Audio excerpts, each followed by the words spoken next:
Pediatric offices have the right to refuse to take care of unvaccinated children. Whether you think that's right or wrong, this is what is happening in today's society. If you are going to a private pediatrics office, that owner or company or group or whatever has the right to decide if they are going to allow unvaccinated children into their practice or not. I'm talking about this because at the practice that I work at, we no longer accept patients that are not planning to vaccinate their children. I feel like that's still coming as a shock to people when they find that out. I don't own this practice. This is not my decision. Let's talk about why. Number one is that they are associating unvaccinated children as a greater risk to their patients. And allowing you to be unvaccinated and come into our office, you're exposing all of these children, potentially babies who can't be vaccinated yet, potentially immunocompromised babies, could potentially expose them to these diseases. Number two is that as parents and pediatricians, we should be on the same page. And honestly, you should be working with a pediatrician who understands the goals that you want for your children. But if we believe in vaccines and the goals for our children is to prevent them from acquiring these diseases,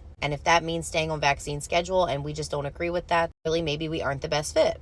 Where it gets hairy is that if all practices start doing this, it's becoming more and more difficult for parents to find practices that will actually accept their unvaccinated children.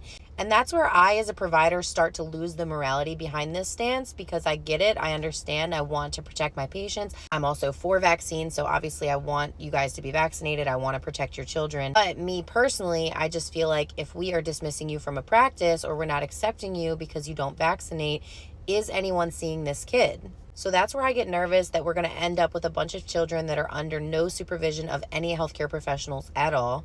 And well visits and preventative medicine is so important in the pediatric population. Parents, you're great, and we trust that you want to do what's best for your child, but sometimes you just don't even know that something's wrong, or you just don't even know that something is not developmentally appropriate. That is why regular well visit check-ins are so important, especially in the first few years of life. So while I understand both sides of the argument, this post was just kind of a general PSA, because I still feel like people don't understand why this is allowed to happen. And most of the time it's because it's a private practice and they're allowed to make the decisions that they want for their practice and their patients.